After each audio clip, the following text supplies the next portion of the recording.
গরম গরম ভাত আর তার সাথে এই পাতুরি হলে ব্যাস দুপুরের খাওয়া দাওয়া পুরো জমে ক্ষীর। না না, মোটেই বাজার থেকে কেনা নয়, সদ্য জালে ওঠা ঝিলের 400 গ্রাম মাছ এনে মাথা ও লেজা বাদ দিয়ে 8 থেকে 10 বার যতক্ষণ ইচ্ছা ভালোভাবে ধুয়ে নিতে হবে।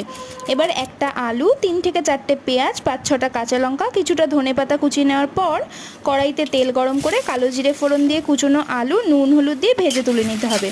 একইভাবে পেঁয়াজগুলোও হালকা লাল করে ভেজে নিচ্ছি। আগে থেকে এভাবে আলু পেঁয়াজ ভেজে নিলে খুব ভালোভাবে সেদ্ধ হয়ে যায়, তাই কোনো কাঁচা বা শক্ত ভাব থাকবে না।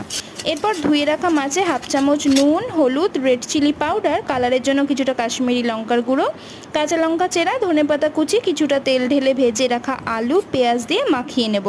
এখানে একটা পেঁয়াজ বাটা ইউজ করছি একটু মাখা মাখা ভাবের জন্য। এবার ভালোভাবে মেখে কলা পাতার মধ্যে ভাপে বসিয়ে দিতে হবে 1/2 ঘন্টা থেকে 40 মিনিটের জন্য। এবার ঢাকা খুলে সেই অসাধারণ ধোঁয়াটে গন্ধ, আর গরম ভাতের সাথে খেলে তো এই চাপিলা মাছের পাতুরির কোনো তুলনাই হয় না। আমরা তো এই মাছকে চাপিলা বলে চিনি, তোমরা কে কী নামে চেনো অবশ্যই কমেন্টে জানিও।